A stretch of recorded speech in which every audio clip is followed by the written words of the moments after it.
Hello and welcome back to the Wellness Wire, the podcast that cuts through the noise to bring you the latest, most exciting, and sometimes most revolutionary news in health and wellness.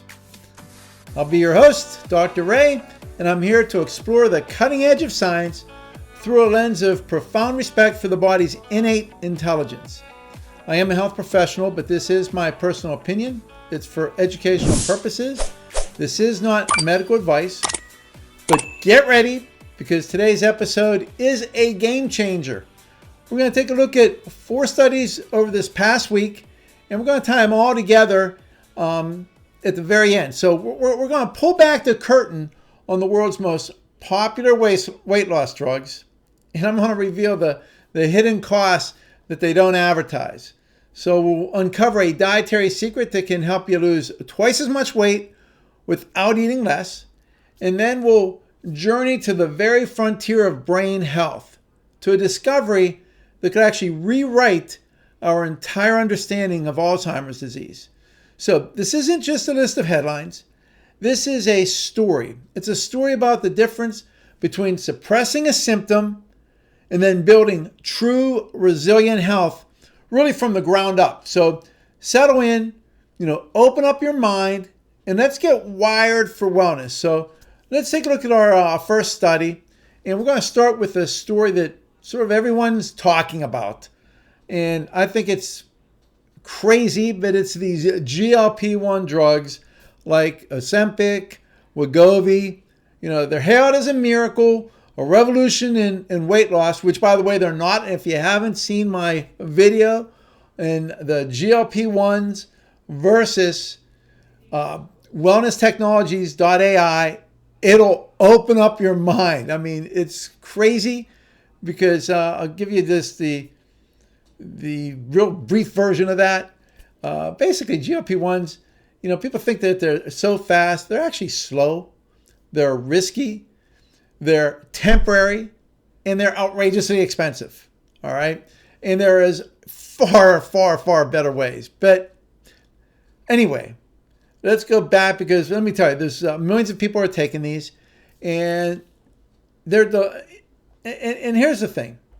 It's not like people aren't losing weight. It's just that, it can take a year to lose, 15% of your body weight, which really isn't, that's slow in my opinion. But there's a new sobering report from the University of Virginia Health System that asks a really critical question, and that is, what else is coming off with the fat? And the answer, turns out, is a lot of muscle, a lot of it. The study highlights that while these drugs are they've been effective at melting fat, they also strip away a substantial amount of vital fat-free mass, which is what you don't want. And I'm not talking about a small amount. This muscle loss accounts for up to about 45% of the total weight loss, according to this study. And here's why this is so alarming. See, your health isn't measured by the number on the scale. A far better predictor of your long-term health and your long-term mortality, your survival, is something that's called cardiorespiratory fitness, CRF. And that is measured, that's a measure of how well your heart, your lungs, and your muscles all work together. And what's the engine of your CRF? You guessed it, it's your muscles. So the researchers found that despite massive weight loss, these drugs show no clear evidence that they're improving this critical measure of fitness. In fact, patients are getting lighter, but they're not necessarily getting healthier in the way that truly matters when we're talking about longevity.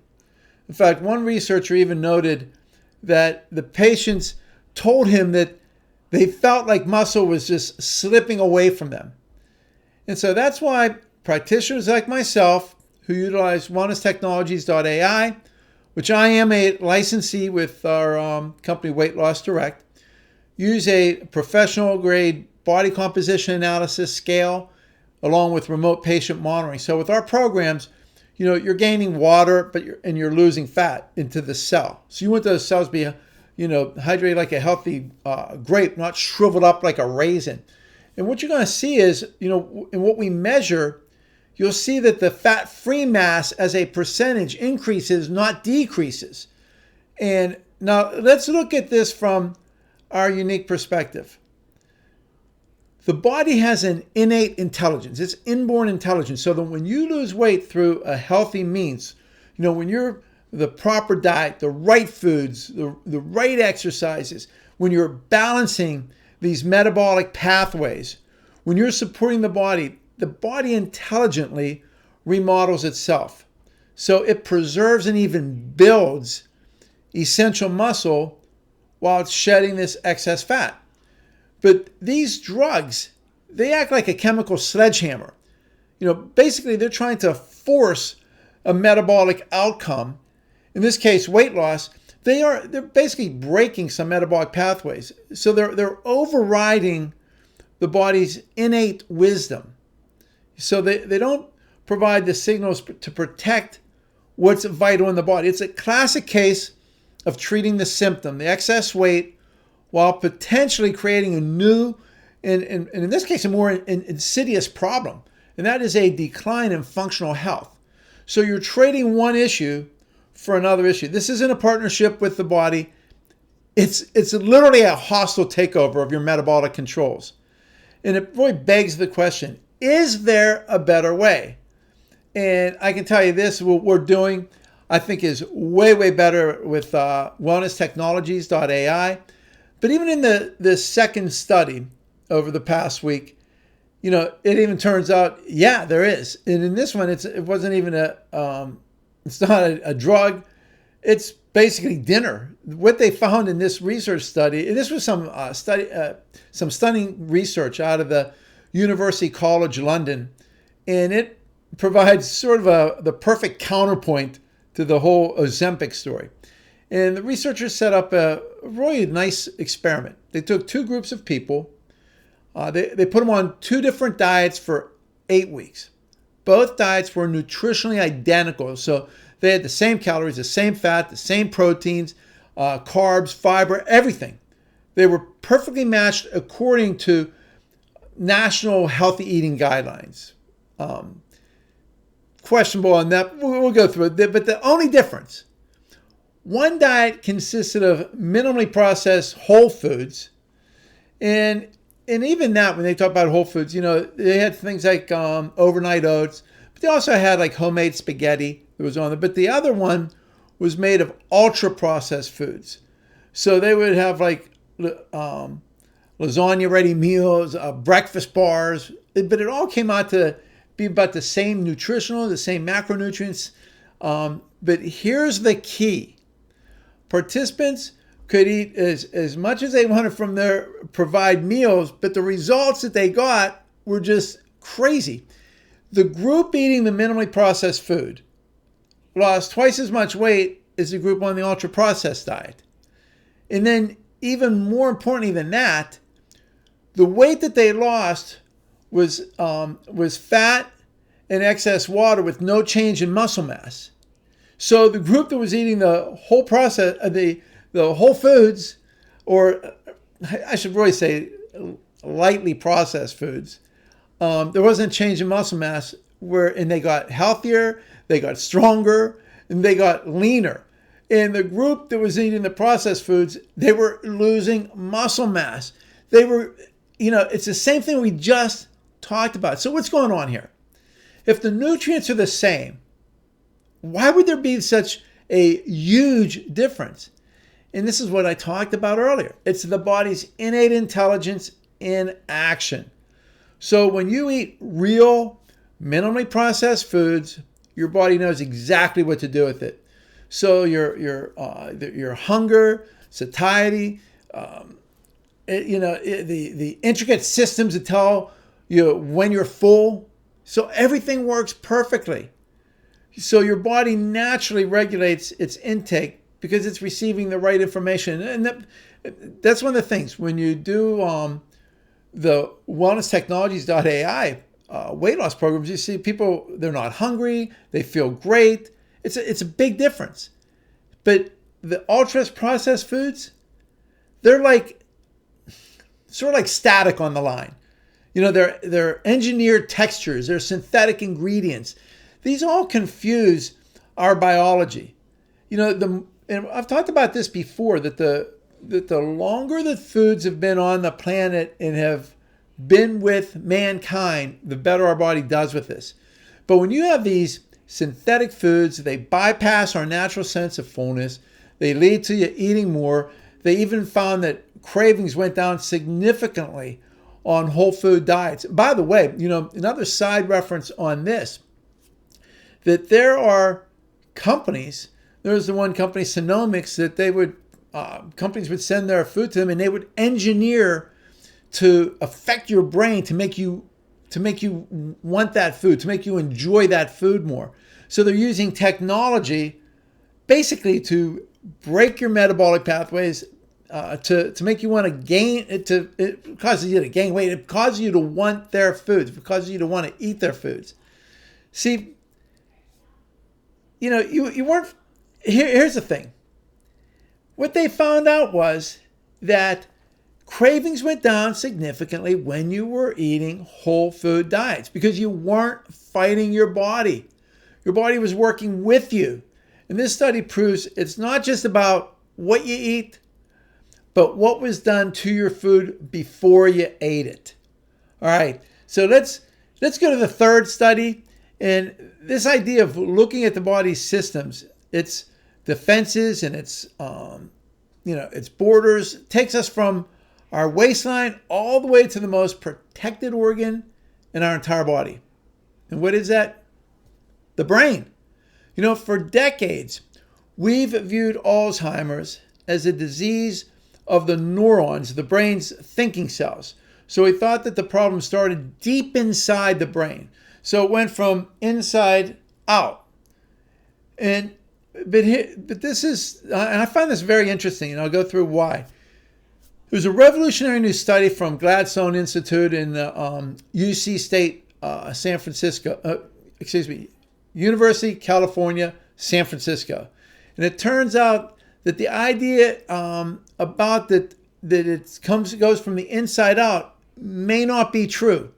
See, using brand new technology, they mapped out the genetic risk factors for neurological diseases. And they found something that was pretty incredible. They said that the vast majority of these genetic risks don't actually act in the neurons at all. They act in the brain's guardian cells, the blood vessels and the immune cells that form that formidable blood-brain barrier. So the thinking of this, see, this is and you may not realize this is a monumental shift in perspective. The problem may not start with we say the citizens inside the castle, but with the gatekeepers and the castle walls themselves. It's what's protecting the brain, protecting the neurons. So the study found that in Alzheimer's, genetic risk variants ramp up immune activity at the border. So what that means is that they're suggesting that an overactive inflammation, a dysfunctional defense system, that's really the key to this. That's sort of the trigger to starting this whole event. So from our perspective, this is a beautiful illustration of the body's intelligence. That's the way I look at it, because the blood-brain barrier is one of the most sophisticated defense systems imaginable. And Alzheimer's then might not be a primary failure of the brain, but a failure of those structures that are protecting the brain. So it's the body's own defense mechanisms perhaps are sort of thrown off balance. We start this chronic inflammation or some other triggers. That may be the actual source of the problem. That may be what's actually going on. And that changes everything, because it means we might be able to prevent or treat these devastating diseases a lot easier than we thought by focusing on protecting the brain from the outside in, by supporting the health of our vascular system, by calming down our immune system. And how do we do that? There's a lot of different ways that we do that. That's one of the things I love about hydrogen-rich water. Watch our videos on hydromolecular, which, as many of you know, I'm one of the very first, was instrumental in bringing that to the public for the first time. But I want to bring up the last study I chose. Now, remember, these are the studies in the last, now there's a lot of studies in the last week, and I go through them all for you. And it's like, which ones are going to be, because I can only pick, I say pick between 2 and 4. My first idea was I was going to pick 6 when I first started this. And first of all, it's sometimes there's not 6 around. The other thing is it can get pretty boring, it can get long. Even 4 is really pushing it. So this week I did 4. And that's going to be the final piece of all this, because it's really simple, it's profound, and it sort of ties some things together as well. Because a new analysis, it was almost 80,000 people, and it focused on underrepresented, low income and black communities. So, and it confirmed a very powerful truth. Walking faster can help you live longer. And the study found that fast walking for as little as 15 minutes a day was associated with nearly a 20% reduction in total mortality. And with the most pronounced benefits, of course, being for cardiovascular disease. Now, the thing is, this isn't just a exercise is good for you. This is the perfect practical application of everything that we've talked about today. So what does a brisk walk actually do for you? Well, it strengthens your cardiovascular system. That's the very system that helps form that blood-brain barrier that I just talked about.